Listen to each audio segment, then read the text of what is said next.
हवा में जीवन है, हवा में ऊर्जा है और हवा के जोर में है बिजली पैदा करने की असीम ताकत। हवा से घूमते ये विशाल काय पंखे कुदरत और तकनीक का नायाब मेल हैं। विंड पावर से पैदा की जा रही बिजली ऊर्जा क्षेत्र में नई राह दिखा रही है।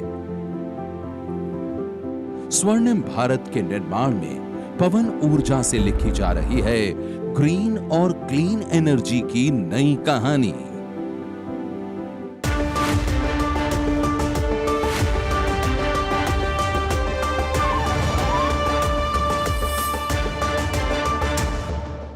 नमस्कार, मैं हूं दिबांग। हवा की अपनी आजाद फितरत होती है, वो हमारी सांसों में है और हमारी सबसे बड़ी जरूरत है।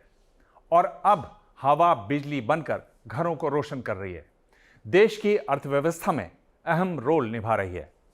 स्वर्णिम भारत में आज हम बात करने वाले हैं विंड एनर्जी यानी पवन ऊर्जा की। ऐसी ऊर्जा जिससे हमें साफ और सस्ती बिजली मिल रही है। यही नहीं, पावर सेक्टर और इंफ्रास्ट्रक्चर के विकास के लिए पवन ऊर्जा एक मजबूत पिलर बन चुकी है। धरती गर्म हो रही है। तेल, गैस और कोयले से मिल रही ऊर्जा के साथ जहरीला कार्बन और जलवायु परिवर्तन का खतरा भी दिनों दिन बढ़ता जा रहा है। वहीं बिजली की खपत भी बढ़ती जा रही है। इन तमाम चुनौतियों के हल के लिए दुनिया अब रिन्यूएबल एनर्जी यानी अक्षय ऊर्जा की तरफ बढ़ रही है और इस दिशा में नई राह दिखा रहा है विंड पावर यानी पवन ऊर्जा। यह हवा की रफ्तार को बिजली में बदल देने की तकनीक है। ऐसी टेक्नोलॉजी जो जलवायु को नुकसान पहुंचाए बगैर हमें साफ और सस्ती बिजली दे रही है। जो भी एनर्जी हमारी वायु की गति से प्रोड्यूस हो रही है उसे हम पवन ऊर्जा, वायु ऊर्जा या विंड एनर्जी कहते हैं। आने वाले समय में हम जान रहे हैं कि फॉसिल फ्यूल्स की कंजप्शन के कारण पोल्यूशन बहुत बढ़ता जा रहा है और इनका उत्पादन भी बहुत कम हो रहा है। तो सभी देश आज की तिथि में इन सब रिन्यूएबल एनर्जी की तरफ बहुत ही ज़्यादा कार्य कर रहे हैं, जो कि हमारा क्लीनर सोर्स ऑफ एनर्जी है and sustainable source of energy है। इसलिए आने वाला भविष्य केवल और केवल रिन्यूएबल एनर्जी का होने वाला है। हम हवा की ताकत का इस्तेमाल अलग अलग तरीकों से पहले भी करते आए हैं।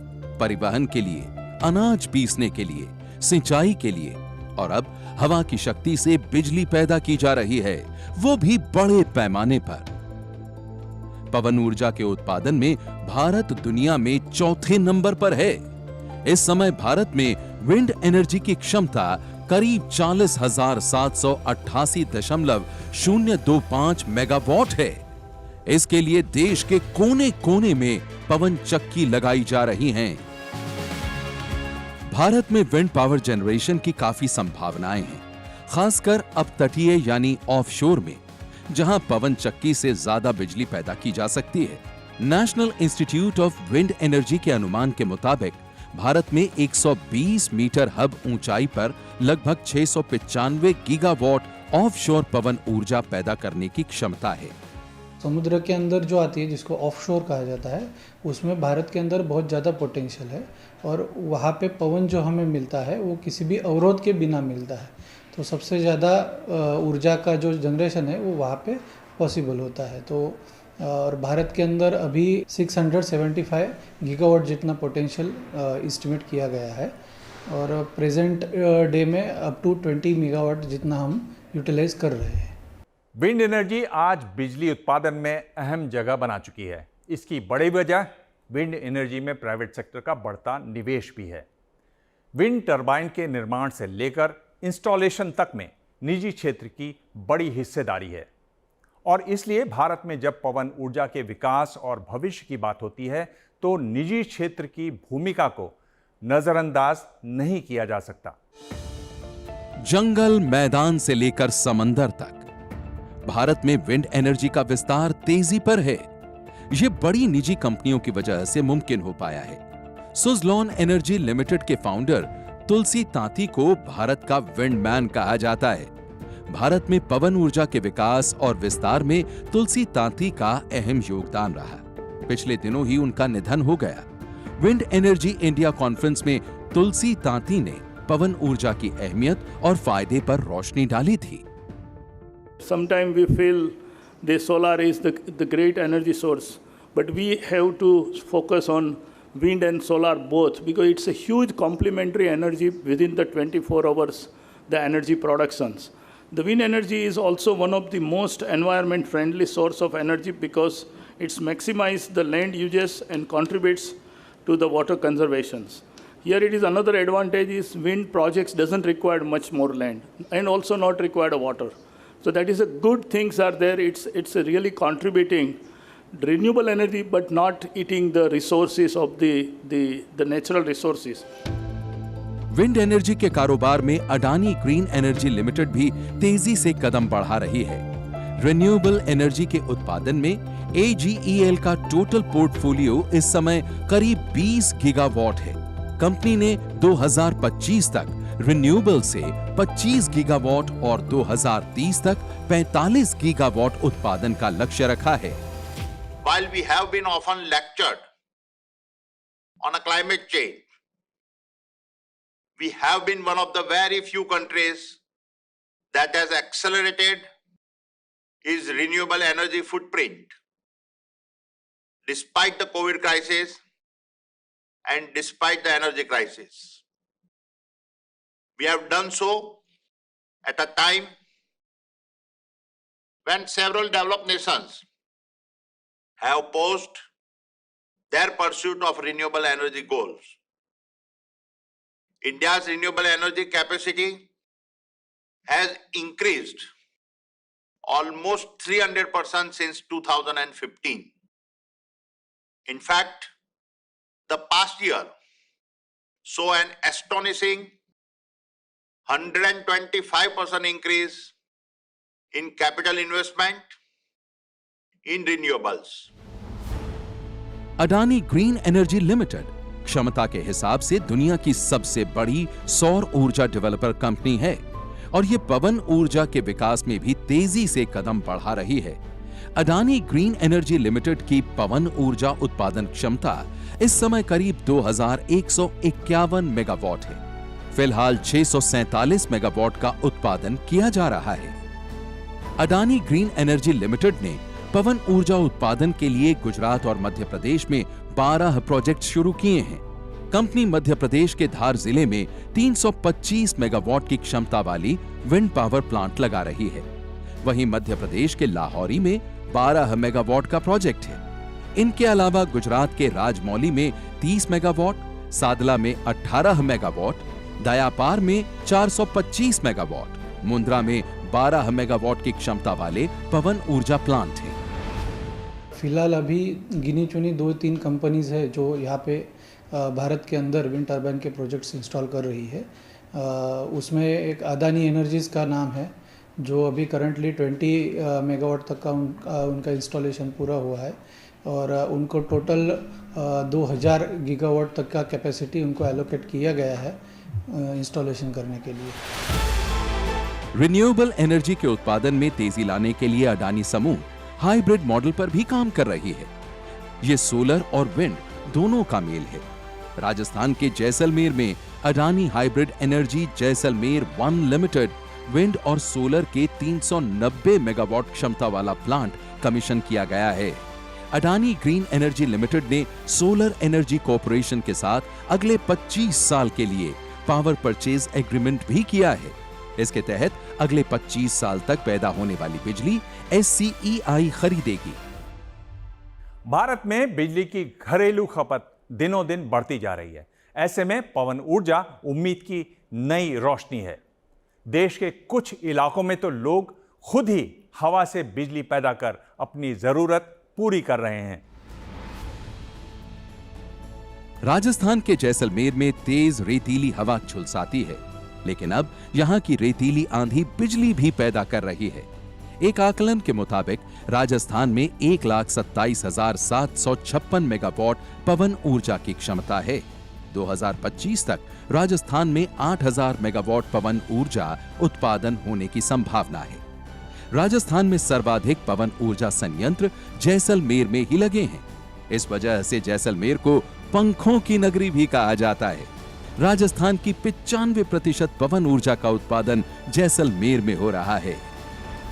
राजस्थान के लिए स्पेशली जो वेस्टर्न पार्ट है, जहाँ पे डेजर्ट काफ़ी एक्सपेंड किया हुआ है, जैसलमेर, बाड़मेर, बीकानेर, ये जो ज़िले हैं राजस्थान स्टेट के, यहाँ पे काफ़ी अच्छी विंड साइट्स अवेलेबल है, जहाँ पे अच्छी विंड स्पीड्स मिलती है। एंड डेजर्ट होने की वजह से इन साइट्स पे एक्सेसिबिलिटी भी काफ़ी सुगम है, जिसकी वजह से हम लोग जो भी मशीनरी चाहिए होती है या जो भी इंफ्रास्ट्रक्चर चाहिए होता है वो बनाना इजी होता है। राजस्थान में पवन ऊर्जा की संभावना को देखते हुए जैसलमेर के लोद्रवा में देश का दूसरा पवन ऊर्जा पार्क स्थापित किया गया है। जैसलमेर में 60 किलोमीटर के इलाके में 236 विंड टरबाइन लगाई गई हैं, जिनसे करीब 510 मेगावाट बिजली पैदा की जा रही है। आज भारत ही नहीं, दुनिया के कई देशों में विंड एनर्जी को बढ़ावा देने की बात हो रही है। इसके लिए कई देश एक मंच पर आ रहे हैं।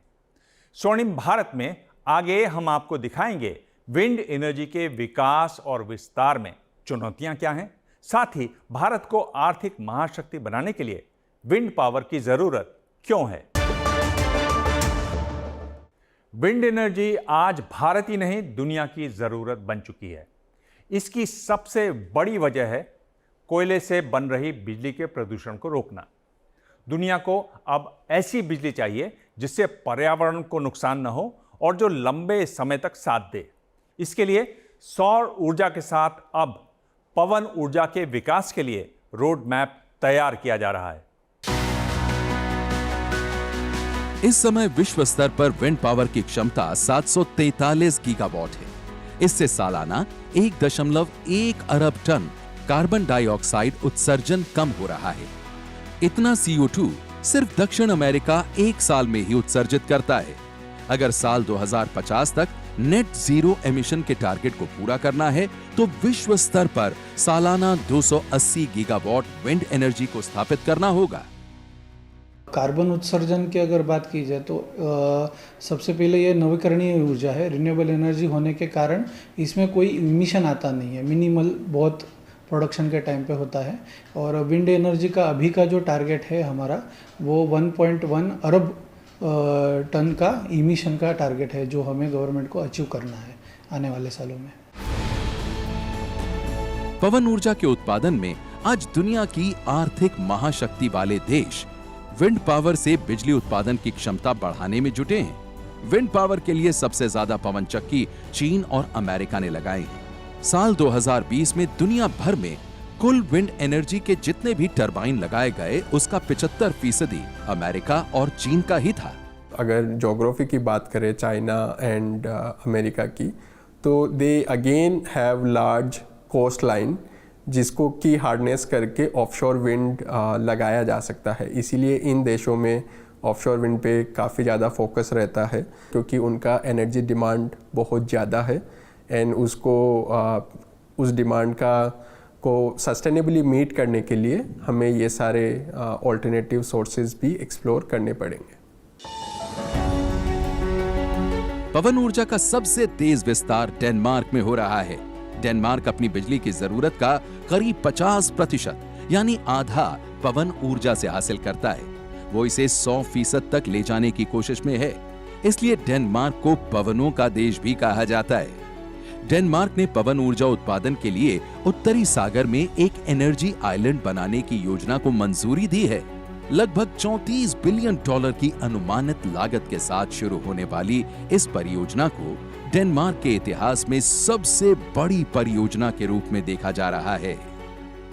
डेनमार्क एक छोटी कंट्री है एंड उनके लिए लैंड अवेलेबिलिटी का कंसर्न एक काफ़ी बड़ा कंसर्न है। इसीलिए वो लोग offshore wind and energy island type के कॉन्सेप्ट्स लेके आ रहे हैं एंड इसके बहुत सारे बेनिफिट्स भी होंगे, क्योंकि हम एक ही जगह पे एक लार्ज फार्म लगाएंगे, उसकी वजह से जो ओवरऑल इंफ्रास्ट्रक्चर का कॉस्ट होगा वो मिनिमम होगा एंड उसके साथ में ही हम जो उस एनर्जी को इवैक्यूएट करके ज़मीन तक लाना होगा वो इंफ्रास्ट्रक्चर भी एक ही साथ क्रिएट किया जा सकता है।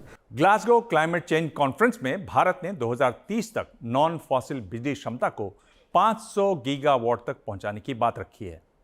इस लक्ष्य का आधा हिस्सा रिन्यूएबल एनर्जी से हासिल किया जाएगा। साथ ही कार्बन एमिशंस में 1 बिलियन टन की कमी की भी घोषणा की गई है। इस लक्ष्य को हासिल करने में विंड एनर्जी का अहम रोल होगा। साल 2030 तक भारत का रिन्यूएबल एनर्जी का लक्ष्य 450 गीगावाट है, जिसमें से विंड एनर्जी का टारगेट 140 गीगावाट है।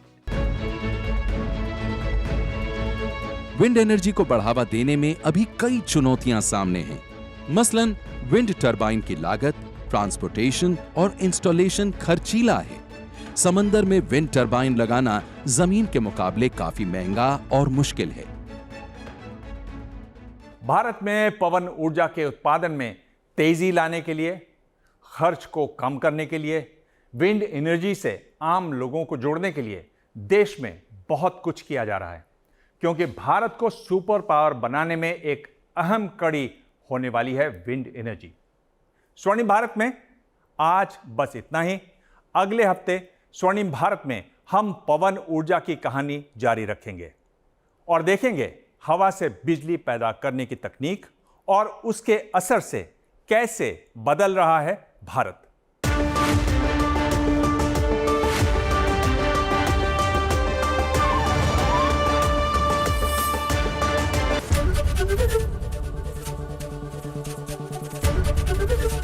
एबीपी गंगा, खबर आपकी, जुबान आपकी।